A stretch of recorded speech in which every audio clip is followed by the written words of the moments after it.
Welcome to Jets Rewind. I'm Marty Shupak. I'm joined by Ralph Schrager up in Belmont, Mass, and Ray Clifford, who's out in Marysville, Ohio. He attended a Jet event in Hilliard, Ohio at David and Buster's. We're recording this on Monday, September 12th at 5 p.m.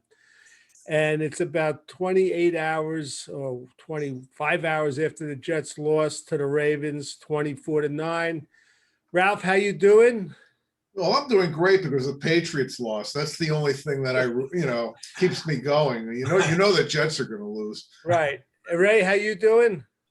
I'm doing all right. I mean, it wasn't a surprise outcome, but I thought they had their good moments. But it lasted a lot longer than I expected, and it was a good time being around some Jet fans out here. Yeah, misery loves company. That's nice. Yeah, it sounded a lot like us.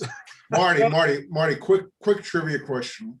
Okay. When was the last time the Jets won their first game of the season? And I give you a hint. It wasn't yesterday. I know this. I had heard this. Oh, had you heard this? Sam Darnold. Yeah, that was like probably the last good football game this team has played. And remember, he threw a pick six on his first. That's right. Yeah. I just want to. I'll let you guys each have a say. And 24-9. Our defense kept us in the game for 2.5 quarters, but there was an incredible amount of frustration. And a lot of the frustration is because of the offensive line and the quarterback, Joe Flacco. And I'll tie it together, but the offensive line, before they signed this guy, what's his name, who just got hurt? What's his name again, Ray? Wayne Brown. Wayne Brown. We had said they needed two backup offensive linemen, and now they kind of need three.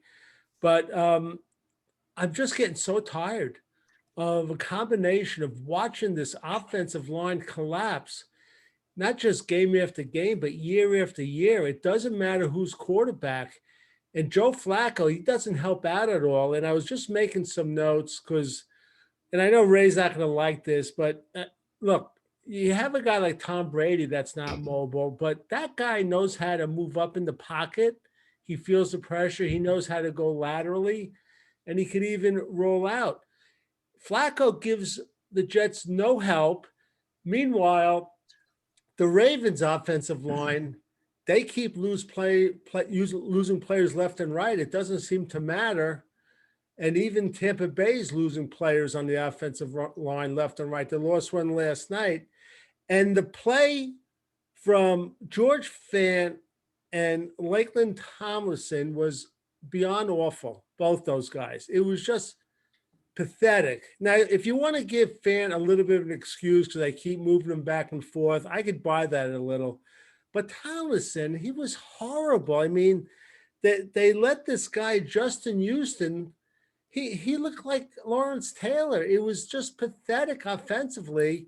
And all these Jet fans that are calling for White, he's not the answer. I don't think, I loved him after that Cincinnati game, but I don't think he's going to do much better than Flacco, who's terrible. And the thing that bothers me, two other things. Just two? Flacco, I have a list, but Flacco's body language, this guy is like watching paint dry. There's no charge, no enthusiasm. And then Robert Saleh, he's got to start getting in the face. He's got to look. He has his own way of coaching, but I'll tell you, in the Giant game, their quarterback threw an interception, and this rookie coach was right in his face when he came in the sideline. But this good guy sort of image and everything, it's just not working. Even though, look, the defense played great for 2.5 quarters, and then they just got wore down. But this is so frustrating. And before you guys, 2 minutes before you came on, I got a call from Steve Albert, the young guy you guys know from Cortland. Mm-hmm. Ray, he told me, Marty, don't do this to yourself. Just give the podcast to Ray.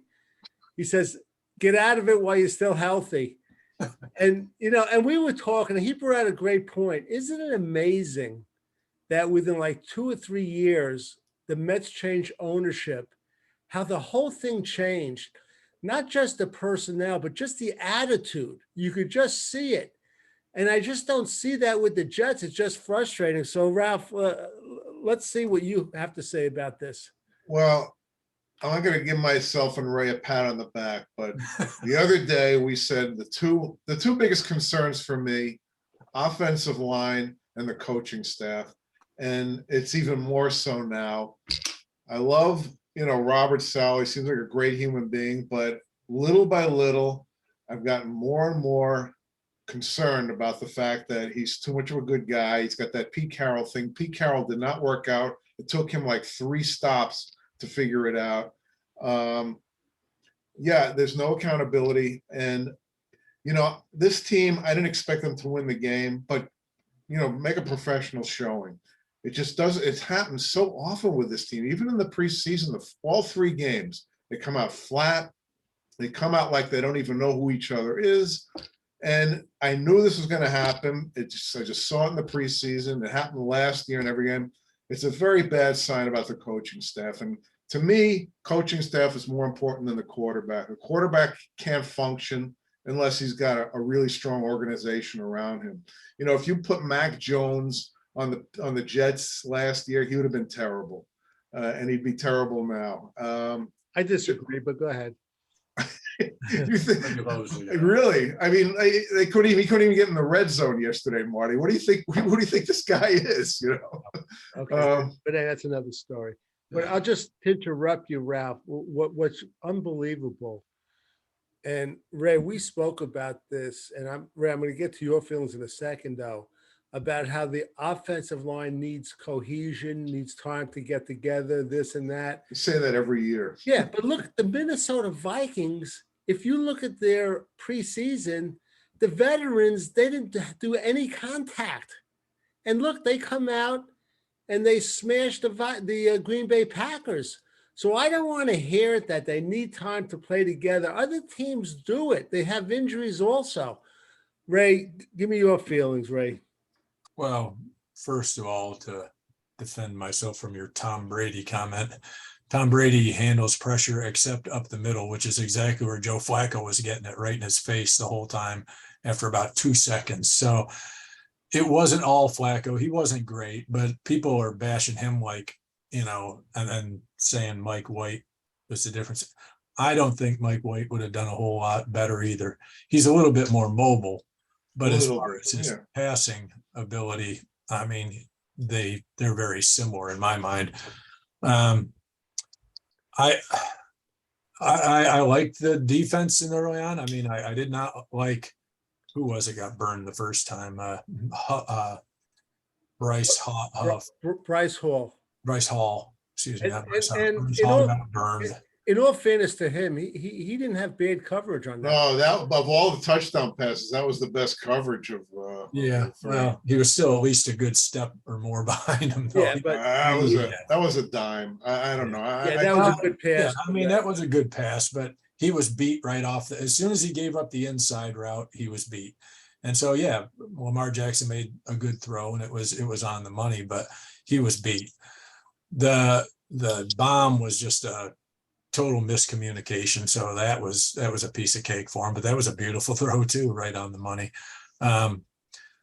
But all in all, I mean, we got out of the first quarter and it was only 3-0. We were giddy down at Dave and Buster's because, normally, by the end of the first quarter, we're already going, okay, this game's over. Our D, for the most part, our D played well, but you just can't keep putting them back on the field after time and time again after short drives. But there were a couple plays and the offense was the result. The interception hurt because Cager fell right as he was cutting. And the fumble by Conklin. No. Brees Hall. Yeah. Brees Hall. But you also that fumble was a kill. Yeah, the Conklin one hurt, but the Brees Hall one, that was inside, it was down around the 15-yard line. It was a first down and we were driving and it would, if we'd have scored it and made it 24-10, I mean, not like it would have made it a close game, but it would have just changed the whole, feeling of the team and everything. And instead it was like, oh God, we blew it. And, guys are trying to make plays. The guy on defense made a good play. And then we didn't get the one fumble. Remember? Oh, we Yeah. should. It's Put that right on the unbelievable. ball. It was Michael Clemens had a good shot at that. And and they get it back. So we didn't, we made some breaks, but didn't get the results. So there were some positives out of it, but then the offensive line, though, I don't know, I don't know how to feel. I mean, me and Marty talked earlier. I was the one saying at the beginning that as much as I love Sauce Gardner, maybe we should have taken one of those tackles. And You were right, and he played great. But you were right. And I love Sauce Gardner, but right now, I don't think it would have mattered. It doesn't matter who they throw on that line. It's not good. It's the same thing last year. I mean, I'm glad they got Sauce Gardner. This guy's going to be a great player. I think so too, but I don't know that we're two behind. They've got to just McHagnon, she said, be even worse. Joe Douglas has to bite the bullet and either draft like 3 linemen for in the higher part of the draft, not all in the first round necessarily, but higher draft, or go all in the free agent market and get a stud.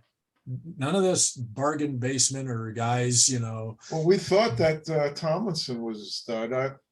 I think it's player development on this team. I think I don't know. I worry about no matter who they pick.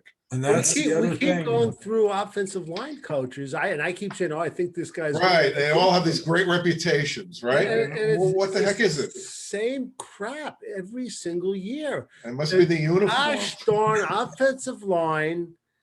Well, keeps folding, and wherever the pressure's coming from, Ray, up the middle or on the edge, whatever it is, it's the same thing every goddamn year. We don't have a pocket. I'll say this too, though. This is another thing that bothers me, and we've talked about this before. I don't like that he takes it easy on him in the preseason the whole time until the last week, and then has them practice hard. You got to be hard on these guys in the preseason in the training camp and have them ready to play. I think that's why the Ravens are ready to go from day one. I mean, he's out there trying to win. He's won 21 straight preseason. Well, Salah's undefeated in preseason. But of course, we only win the second half. Yeah, but you never win the starters because our starters aren't good enough, or the coaching isn't good enough. I don't know, but. I don't like taking it easy on guys in the that much. I can understand not, wearing them out, but this idea that I want them fresh at the end of the year, what good's that do you if they're such puffballs that? Well, they're not the only thing that does it, but what bothers me is, this rah-rah stuff after they win these preseason games. I can't stand that. I don't like it. It's meaningless. Yeah. They're meaningless. Nothing listen, about the preseason games mean anything. Parcells and Belichick, they want to win every game, but there's a purpose to that, and they don't spike the football every time like it's a Super Bowl. But I agree with you. Making a big deal out of it is crazy. Especially when you're just winning the second half, which is all guys who aren't even going to be on your team. I mean, this has gone on for 2 years now, and it really makes me uncomfortable because I feel like it's sending the wrong message to these guys. Winning the scrub game. That's what we always called it in high school. Winning the scrub game. Ray, I just want to ask you, because as our audience may not know, Ray met with the Columbus, Ohio, I guess, Jets Facebook club at David and Buster's. Just give us a brief synopsis. How was the crowd? What was their feeling? And are their fans as sophisticated as Ralph, Marty, and Ray? I hope so. we're certainly that's a low bar. Yeah. It's funny because sitting there and when the game started out and we made plays off the bat and everyone's like, whoa, this is different. It sounded so much like when I picture us being like if we're watching a game. The end of the first quarter, and we're all kind of like, "Hey, we're still in it." It was so familiar, even though I'd not been around them. It was fun. It was a good time. But come second half, it was more of the here we go, and you knew it was coming. How many people would you say were there, Jeff? Oh, it was a small group. It was about 10 of us, and they're all. Jet fans from a lot of them are basically from back your way. Yeah, a couple from out here, or out here. So they old Jet fans or young guys? A little bit of both. Yeah. One girl who was there, she's from Ruckert's hometown. She went to high school in Winter. Oh yeah. This is Ruckert. So You know, I always wonder, you know, for us, we're Jet fans from back when they had that one great Super Bowl run, but why do you become a Jet fan like in 1993 or 2007 or something like that? well, I said girl. She wasn't that. Yeah, she's been I'm just out talking in general. There are so many Jet fans out there who are young, and I'm thinking, how do they become Jet fans? What appeals to them? Ray, You know? Ray, would you be upset if you didn't see Corey Davis on the field and you saw Garrett Wilson playing instead of him? Um, I think Wilson was there most of the game. Honestly, I don't mind them both being on the field. And yeah, Davis dropped a bad one. It wasn't the best throw, but he should have had it. It was behind him. That's a big play. I made a note that, you know, his stats look good, but he's like the Jets version of Giancarlo Stanton, who hits home runs when it's 8-0. He got all his catches when they were meaningless. He's got to catch that third down play. Yeah, I agree. Everybody said that he had to have it, and he did have to have it. But it wasn't a great throw. It was behind him, and it was on again to his shoulder. So he reached back. He just it wasn't thrown that hard though. So he no, really no. I thought Garrett Wilson played really well. Did you see the move he made? Oh yeah. He had several excellent plays. They think he could have had a first down. I think it would have been. He was very close. Come on, hell, the fact that he got 9.5 is unbelievable. But really picking on him with this pass rush, were you guys surprised that to Garrett Wilson or Barrios, they didn't try the jet sweep or reverse? I couldn't understand it. I'm watching say do a jet sweep. I thought they would do one because they'd have the guy cross, and a lot of times I thought, oh, they're going to flip it to him, and they always like faked it, but never really did it. I thought Barrios would get. Yeah, there are things about LaFleur. You know that 3rd and 1 where he gives it to Flacco for a quarterback sneak. I'm so tired of that stuff. They cannot carve out a yard. He's got to realize that by now. He's got to start going play action on those plays. At least loosen them up. Well, for God's sakes. That's why I was trying to say I would like them to put in that 2 to 4 play package with Strevler. And that would have been a perfect situation for him. And I wish they would do it. I wish they would open up their minds, open up their playbook.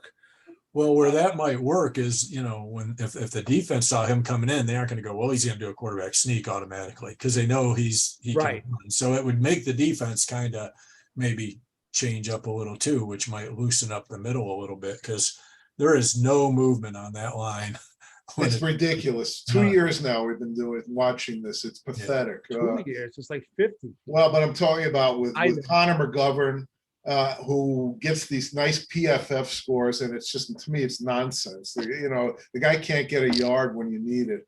And now everyone just stuffs a box there because they know that LaFleur is going to run the ball. Yeah. He's got to change up. Even if they fail, at least give them something to think about. You know, make it. Right. Ralph, what is your opinion of our great kicking game with Braden? I was an Eddie Pinero guy. So was I. Yeah. And I when they signed him, I couldn't understand it. He had like 5 missed extra points last year. But Ralph, Braden Mann, who I was his biggest I know you're a big fan, yeah. This guy is awful. You got to get a new punter. He's terrible. He really is. He was the main culprit of one of the touchdowns with that 20-yard punt. You got to get another punter. You can't go on like this. Even his good punts weren't that good. They didn't have great hang time. And Ray and I were talking about this. Another thing I just want to add, Ray and I spoke about, Ralph, you're not going to like this. I thought Braxton Barrios was calling the fair catch too easy. Yeah. There were 2 plays where he could have returned it, and he just called the fair catch. Well, he's always had that reputation. You know, he'll only do it when he feels like he's got enough of a buffer. Right. But you know, I'm not going to complain about him. He's like the least of our worries at this point, Marty. Yeah. But I mean, you look, know you what? complain about Michael Carter for Yeah. dropping a touchdown pass, but he That was came. garbage time. Yeah. But he came to play though, at least, Yeah. you know. Last year, I'll never forget, Brady Mann was out like 4 or 5 games. They picked up this guy, I guess the Houston Texans had him. He was phenomenal. You saw the difference, and he knew he was only going to be there. In fact, he published a letter in the Post or something thanking the Jet fans. He knew it was just, he was like a substitute teacher, I think he described it. But I don't know where he is. But Ralph, 3 parts of the game: offense, defense, and special teams. The special teams are pitiful. Yeah. Well, I'll tell you, if you're a substitute teacher, you got so much frustration in you. I'm not surprised he was kicking punts like that. But what about Matt Amendola? They threw him in there. He was bad. That was phenomenal. I was just going to say, hell, we could re-sign Amendola and he could be a backup, kicker for when Zerline. Or if you want, keep Brady Mann as a linebacker. As a backup linebacker. That's right. Good.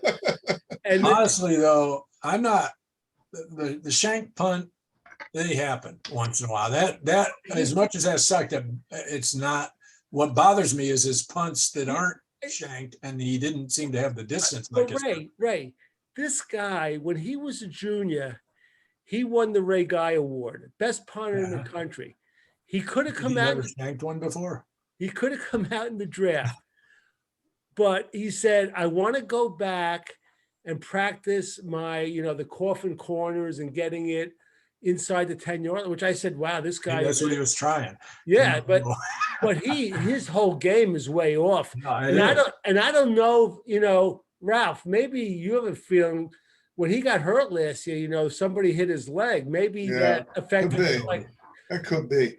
You ready to sign Matt Ariza, Marty? You're no, we can't go down. We can't go down that path. Yeah, but again, I think we all, what Ralph said, we all like our coach. We just don't like the way he's handling certain things.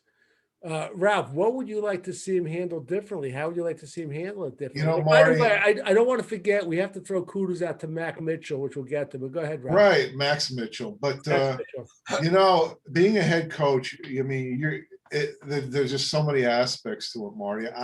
Some guys have it and some guys don't. I mean, you can talk X's and O's, but here's a guy who you thought his strength is motivation. He seems pretty inspirational. Yet this team comes out flat all the time. So I just wonder if he just has it as a head coach. It's not something you can put numbers on or whatever. It's either some guys have it and most guys don't. And I'm worried that he doesn't have it. Ray, what's the penalty? What was the penalty we got called for early in the game? And him and LaFleur were both, I think it was Cager threw a block, and they were right. Cager threw a very good block, knocked the guy down. Saleh was fired up. He was all over the refs. I could read his lips. But I'm like, where's that when you're talking to the players? Where's the guy who was the fired up defensive coordinator in San Fran when those guys were coming off the field and he was just, jumping up and down and pumping his fists and everything. Now he's trying to be too level-headed, just be like the CEO. And I agree. I want to see the fiery guy who was in San Fran. And I think that's what got everybody interested in him, that he'll have the players fired up like that. Now he just seems to, he'll go with the refs, but he doesn't go with the players. So, and Ralph said it 2 weeks ago, Ray, show some accountability, these players. Yeah. Put him on the spot. I don't want him to be Vince Lombardi or Parcells, but you got to do something. This thing when they make a mistake and they pat him on the helmet, it's BS. I can't give him a trophy. Yeah, participation trophy. I can't take it. I just can't take it anymore. All right, let's just get to Max Mitchell for a minute. The guy was a 4th round pick, Ralph. 4th round pick from Louisiana, not LSU, Louisiana. Louisiana. I believe he played more snaps in preseason than any other offensive line. he was on the field when they keep mentioning it had nothing to do with him when Zach Wilson got hurt. But this guy was thrust into the fire of the belly against a very good defense. And my opinion is he kind of held his own there. I thought he did pretty well. I mean, Yeah, I thought he was solid. I watched him every play, and it wasn't perfect, but boy, can't complain. I think we're very fortunate. Better than a Dozier, that's for sure. Better than McDermott. Right. Number 61. Ray, what were your thoughts? What you caught of him? I was happy with it. I mean, especially, going in as late as he did and to be ready and play that well. The thing is they're not going to get any break this week because Cleveland's defensive line is every bit as good as Baltimore's. So which side does Myles Garrett usually play on, Ray? He's on the other side, I believe. Usually, yeah, because I've seen him on the other side, but that's good. They switch him around once in a while. Yeah, if I'm not mistaken, but mostly he's on the left side, which blind side. So they've Garrett. Didn't they sign back Clowney as well, or did he not? Clowney's, from what I know, I think he's back. he doesn't scare me. He's more of a run guy. Yeah, he is. He is. As we're entering the fourth quarter, and I just want to mention, I don't know if you guys heard it. He took a lot of heat a couple of weeks ago. Who are you talking about now? I'm going to say Brady Quinn. Oh. Predicted the Jets were going to go 0-9 in the first 9 games. And they were, I'm on Twitter a lot. They were blasting this guy. Well, he's all over Zach Wilson too. I think this is how he wants to make himself relevant. But okay, I'll take that bet with him. They're not going to go 0-9. Well, I hope you're right. I really do. Okay. Baltimore's a good team. Let's not make it sound like we lost to. No, they're good. Somebody at our level. You look at Lamar Jackson, and he was in that draft that was supposed to be a great quarterback draft with Baker Mayfield, Darnold, Josh Rosen, Josh Allen, and Allen's been successful. He landed on a solid team, good coaching, good organization. Everything was in place. Makes all the difference in the world. I think if Baker Mayfield or Darnold landed there, they'd have had a totally different career up until now. I'm not taking anything away from Jackson, but it makes it's everything. And they were a good team, but Harbaugh, he went from Flacco, I believe, to this guy. So he was able to change the offense and everything to fit him. And that's, that tells you just what a good coach he is. And they were all offensive coordinators. Joe Roman, very good. He's good. Yeah. And so I'm not taking anything away from Jackson, but same thing with Patrick Mahomes. I mean, he lands on a great situation. He sits out a year. He has Andy Reid. He has all that excellent talent.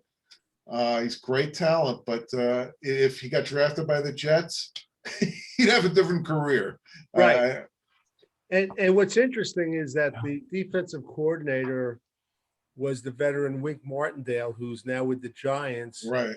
And their new coordinator, I forget his name. He's like 38 years old. He was with the Ravens for a while. And it's funny because Harbaugh leased him out to Michigan for a year with his brother. And he was the head defensive coordinator of Michigan last year. Then he got him back, which was a good move. And it's like he didn't miss a beat. He really didn't miss a beat, which is impressive. It's just a good organization. It's good organization, yeah. And a couple of things I want to point out. I thought Lawson played well. The defense I loved. Yeah. I loved the way our linebackers, who I said are weak, they were phenomenal. They really were. Alexander was all over the place. Now, was it me or did they not flip Alexander and Quincy Williams? Didn't they? Quincy Williams used to be on the other side. They might have. I saw Quincy Williams on the correct side at one time, but they might have flipped it. But even Quincy Alexander made some big plays. Oh, he really did. He's good. He is a very good. He's good, and even Quincy stay healthy. Yeah, well, Quincy Williams was good. Played with it himself and Mosley, but I especially want to bring up, in such a downer for a game, our defensive backs. These two guys were the safeties though. I'm worried about. I know, but Reed and Sauce Gardner, excellent. They were excellent all game, and the safeties, I'm concerned about. Oh too. yeah, I I mean thought they Lamarcus played Joyner. okay, but What? I thought Whitehead played okay. but White play was got okay. nailed on- Jordan got burned. nailed on a couple. I'm ready for Will. Well, wasn't Clark. Whitehead the one who got burned on that last He did. touchdown? Yeah, He I did. mean he was He like looked so 5 slow. yards behind He him. looked was so like, slow recovering. That's think what I he was going talking the about. other way. The communication. He let him go, and I'm like, where did you not know you were supposed Yeah. to stay with him? It was almost like he was by him and 5 yards past him easily by then. Right. But Reed and Sauce. Yeah. Sauce were terrific. And look, hopefully they could build on that. We just got to get some freaking offense. I Yeah. mean, we got a few playmakers. We got to get this thing coordinated with. I want to see Brees Hall break one. He showed signs that he could. I want Yeah, to. you can see that You it's can going to see it. happen. Yeah. And he doesn't need that much space. No, he's got real For a long time, acceleration. you open up a hole for just a half a second. He'll be Right, and good. we love Michael Carter, the guy. Michael Carter had a good game too. Well, the first run of the game was 19 Yeah. yards. We said, what is this? He comes to play. Yeah. The drop was unfortunate, but it's not going to Yeah. change our mind on him. But it's all the offensive line. It's all Offensive the line. offensive It's a line. killer. We know that that's the most important unit of the team, and it's not good. Yeah, No. it's not good. All right, we're going to close this out. One last thing that came across my wire early. I didn't mention it. The Cardinals released Javelin Guidry. So whatever that means, we'll have to see. I'm ready to move on though at this point. Can he play offensive line? Yeah, He played tackle. I mean, At this point, I would. I've been doing a lot of reading in articles and stuff, and all these other, and some of these other podcasters. They love this Tony Adams. So, maybe. Maybe. I mean, Lamarcus Joyner was out a year. He's like what 33. I don't know if he's got anything left. I don't know. And maybe it's time to try Adams and bring up Will Parks. What about Ashton Davis? Oh, he's terrible. He's horrible. He's on the damn roster. We got to try and see. We have to. I take him and Corey Davis. Both of Davis, put him away. I can't. I'm sorry, Ray. I know Corey Davis makes some plays, but Marty, next week. I don't have the patience on that on a third down. If I said next week we're benching Corey Davis and we're starting Mims, would you do that? Well, I would rather. no. I'd rather start. I know you, but I'd rather start Mims than Davis because I think Mims is a playmaker, and I don't know. I don't know how his head is. If his head was I said, it's probably not good now because he didn't even get on the damn field yesterday. Yeah, did he get any plays yesterday? No, he was inactive. Inactive, yeah. Inactive. Thank God. When I saw Connor McDermott was inactive, I was so happy you wouldn't believe it. I was thrilled. I want them to activate Ruckert next week. I mean, I like Cage. It was a good story, but Ruckert, I definitely got to activate. Yeah, and they don't have a fullback, and I'm not crazy about using him, but he's a guy that can block from the backfield too. Well, I think Conklin could do that too, but they got to do something about these third and shorts. It's ridiculous. They got to do something. Again, Ray, I think Cage was a good story, but I think he can't activate him next week. Yeah, he had a couple of rough plays yesterday. Yeah, that's it. Yeah. All right, we're gonna close this out. And hey, Ray, I just want to tell you, when Michael Carter had that 19-yard gain, I heard the uproar at David and Buster's. All the way out. So shocked. I mean, I know. We can't go 3 and out right off the bat when you do that. Oh yeah. We made up for it though. Ralph, you'll like this. We were at a wedding over the weekend. I just came back from Boston, and God bless my middle son, Michael.